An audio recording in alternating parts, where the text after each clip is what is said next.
take in all the advice. You need to hand the book, she can go home and read, because she's really excited and she wants to get out. And, you know, if you consult well, I think you get the client back again.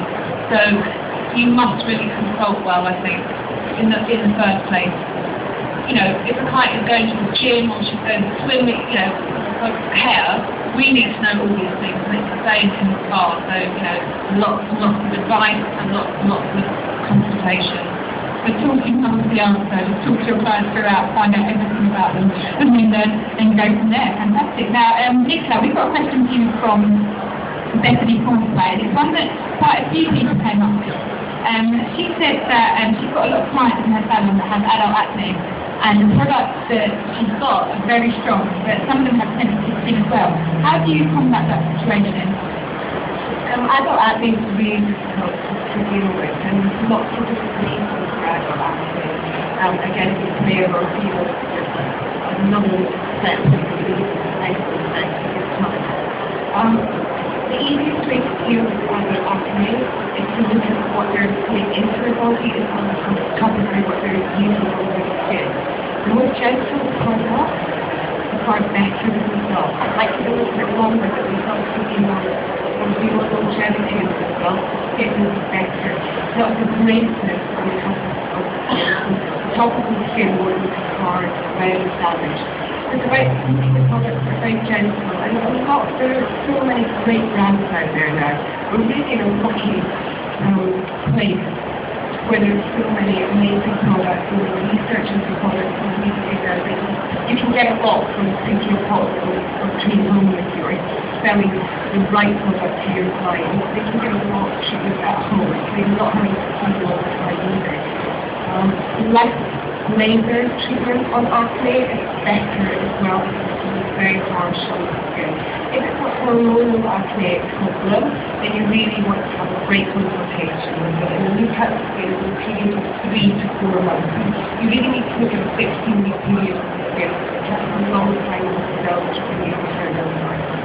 Fantastic. Really individual one. You need to see each client differently. But acne in adults is far more common than people as well. So it is a large So maybe if you haven't trained people who are very new to it, maybe adult acne is definitely an area you need to focus on and find out more about. Yeah, I would say if you don't know or if you're not too sure, there's a lot of training you get as well. It's that basic service when you come out of college. So it's about arming yourself with as much information as possible. The more information you've got, the more you're able to tell your client. You don't get as much training as individual training on the specific things you want to do.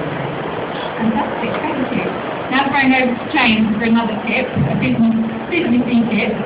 Hannah Rose Larkdown has asked, she loves tanning, but how did you become a stand-up from the crowd grey clad artist? And what makes your clients come back time after time? I think it's really important with any business. You have to, find out what the client needs. Every person works with different, every tan works with different skin tones as well.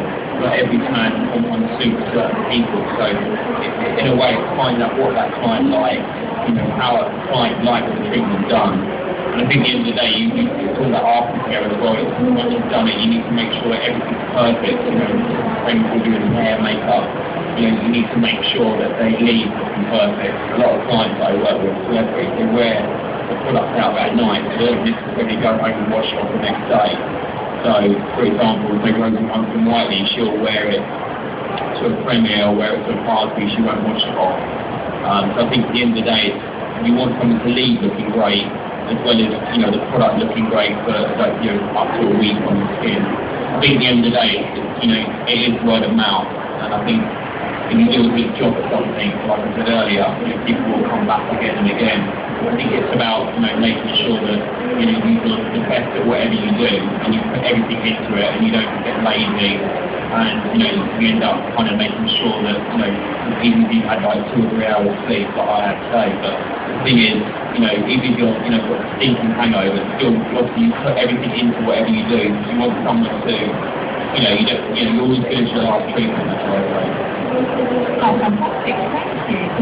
Right, now You talked about tan. You get the right tone for the right person. There's a lot of trends in tanning as well. Now, there's trends in every aspect of our industry. How do you keep up with those? Especially in whole tanning. Go for it, Jane. I think you have to have your finger on the pulse. So, the thing is, years ago, like I said, tanning was just seen as a kind of a thing that people did, and it was, it wasn't really seen as a fashionable thing. But I mean, Olympia does tanning as well. But, so it's all about, would you agree? It's become very fashionable now. It's hugely fashionable. Tanning's really taken through a huge arena now. Products are different than tanning. And for those that are scared of having commitment to the tan, it's like shop products that you can try to yeah, it's a huge arena. And not just fashion, I think people don't understand it. It's not about going big all over. I'm sorry, no, I really Maybe have a tan with anything. Something that you might need to know. Definitely not doing away. And it's like every, there's, certain products for different people, different, skin tones, someone's got like dark or medium or a light skin tone, I call it tan tone. It's about using, like, if you've got a light, you go for a gradual tan, which is really natural skin, or, medium skin tone, you go for a spray, you go for like a gel or a liquid tan, which is really fashionable at the moment, finding with a mix, and then for a dark skin tone, you go for a lotion tan, which is really dark, lasts longer as well, very hydrating on the skin. But like you say, tanning is more, years ago you would never have seen it at Fashion Week. It was all about, each year, now it's becoming big, and now it's tanning, backstage, everyone wants the skin to look perfect. So it's all, it's just seen as a great thing now.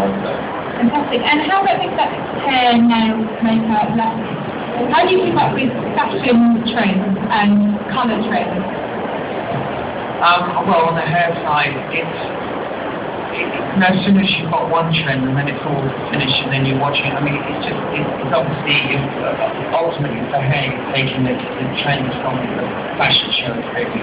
I mean, this is something quite interesting that a lot of people don't realise, is that, when you see how is it that a lot of the trends of hair and fashion follow through on each fashion show. So how is it? What do they do? Do the fashion designers sit down and all say, oh, well, look, we'll have plans this year or something?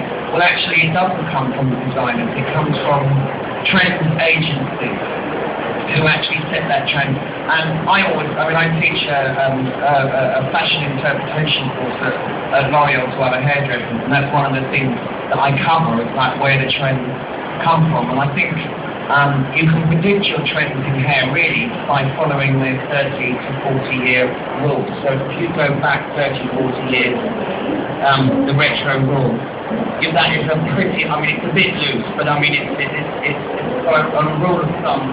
If you go back 30 or 40 years, you can predict what's going to be happening now, really. And then just put a contemporary twist on it.